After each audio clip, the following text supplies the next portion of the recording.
Kesakit hatian seorang pegawai hingga akhirnya menghabisi dua majikannya gara-gara dirinya tak naik gaji, bahkan kerap dimarahi majikan perempuannya selalu salah pekerjaannya. Kesal kemajikan salah satu pegawai memilih muti dua majikannya karena sakit hati. Kejadian kasus ini terjadi di Bandung di tahun 2018. Mahdalena Sri Natiningsih atau biasa dipanggil Sri dengan suami Ronald Alimudin yang tinggal di Cicondo, Bandung.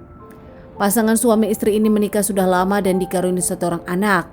Sri sendiri bekerja di perusahaan besar di Bandung, sementara Ronald yang kini sudah tak bekerja, sakit stroke dan hanya diam di rumah, hanya bisa tertidur di kasur. Selain Sri yang bekerja di perusahaan besar, ternyata keluarga mereka pun punya toko kelontongan yang memang sudah berdiri sejak lama di depan rumahnya sendiri. Bahkan, para tetangga pun tahu warung kelontongan itu cukup ramai di kalangan tetangganya. Keluarga ini pun dikenal gara-gara dirinya memiliki toko ini dan nampak punya banyak pelanggan. Sri dan Ronald sendiri punya beberapa karyawan, namun nampaknya mencari satu karyawan lagi untuk menjaga sang suami Ronald yang tak bisa berbuat apa-apa. Saat itu, Sri sempat mengiklankan di salah satu koran tentang mencari pekerjaan untuk sang suami. Saat Sri membuka lowongan di koran tersebut, tampaknya ada seorang lelaki bernama Pirmansah melamar kepada Sri. Saat itu pun dilakukan wawancara dan akhirnya merasa cocok hingga akhirnya Pirmansah pun bekerja di rumah Sri untuk menjaga sang suami Ronald. Di awal semuanya baik-baik saja, bahkan masih menurut karyawan lain yang selalu ada di toko kelontongan menyebutkan kalau Pirmansah baik-baik saja, tak pernah ada masalah, bahkan cocok dengan mereka. Pirmansah sendiri pun terlihat telaten menjaga Ronald. Namun ternyata setelah 1 tahun berjalan, Pirmansah menemukan ketidaknyamanannya, bahkan sudah tak betah bekerja kepada Sri daripada Ronald. Dirinya sudah sayang kepada Ronald namun kesal kepada Sri yang kerap marah-marah kepada Pirmansah. Bahkan masih menurut Pirmansah, dirinya merasa dijanjikan akan naik gaji apabila sudah setahun bekerja. Kini sudah setahun bekerja, nampaknya menagih janji kepada Sri, namun ternyata Sri malah memarahi Pirmansah dan tak ingin menaikkan gaji Pirmansah. Perasaan itu yang membuat Pirmansah tak suka di rumah itu, bahkan tak nyaman lagi bekerja kepada Sri. Dirinya sudah sayang kepada Ronald namun tak suka dengan istri Ronald yang kerap marah-marah dan selalu menyalahkan pekerjaannya. Merasa sakit hati kepada Sri, bahkan Pirmansah pun curhat kepada pegawai lainnya. Dalam hatinya, Pirmansah segera ingin menghabisi Sri. Pirmansah ingin keluar dari rumah itu.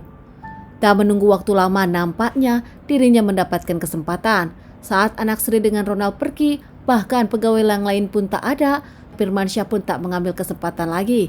Dirinya membawa kunci besi dan menghampiri Sri yang tengah mandi, memukulkan Sri beberapa kali hingga akhirnya Sri tak berdaya. Tanpa suara berisik terdengar Ronald pun memanggil Pirmansah. Tak lama Pirmansah pun datang ke kamar Ronald. Di sana Pirmansah tak berniat menghabisi Ronald, namun dirinya nampak kasihan melihat kondisi Ronald, apalagi kini sudah tak ada Sri. Dari sana juga Pirmansah tak menunggu waktu lama, memukul Ronald beberapa kali, bahkan menikam Ronald dengan gunting hingga yakin kalau Ronald kini tak bernyawa lagi. Setelah menghabisi Ronald, Pirmansah pun langsung datang ke kamar mandi lagi melihat kondisi Sri yang ternyata masih hidup. Beberapa kali Pirmansah memukul lagi Sri hingga akhirnya Sri tak bernyawa, dimuti oleh Pirmansah. Nampaknya tak puas dengan itu, Ronald pun memasukkan tubuh Sri untuk direbus. Saat itu dirinya langsung kabur mengambil barang-barang dan pergi meninggalkan tempat itu. Tak beruntung saat dirinya meninggalkan tempat, banyak tetangga yang melihat dirinya pergi dengan membawa tas dengan terburu-buru. Beberapa jam kemudian, tepatnya jam 5 sore, anak dari Ronald dan Sri pun pulang. Nampak bingung karena dirinya melihat toko tutup dan pintu terkunci. Setelah akhirnya berhasil membuka pintu, memanggil sang ibu namun tak kunjung ada, langsung ke kamar sang ayah menemukan sang ayah sudah tak bernyawa. Kaget langsung mencari sang ibu di mana berada. Ternyata saat dirinya ke toilet menemukan sang ibu dengan kondisi lebih tragis dari sang ayah. Anak dari Sri pun langsung meminta tolong kepada tetangga dan melaporkannya kepada pihak kepolisian. Tak lama pihak kepolisian datang untuk olah TKP, bahkan langsung membawa kedua jasad dilarikan ke rumah sakit untuk otopsi. Meminta keterangan dari para saksi dan keluarga, hingga akhirnya salah satu pegawai menjelaskan kalau Pirmansah sudah tak ada, kabur dengan barang-barang yang kosong, dan menjelaskan juga beberapa hari yang lalu Pirmansah mengungkapkan kekesalannya kepada ibu bosnya. Saat itu juga ada tetangga yang mengungkapkan kalau Pirmansah kabur meninggalkan tempat itu dengan barang-barang yang ada. Pihak kepolisian pun langsung mencari Pirmansah, namun saat itu Pirmansah sudah kabur dari rumahnya.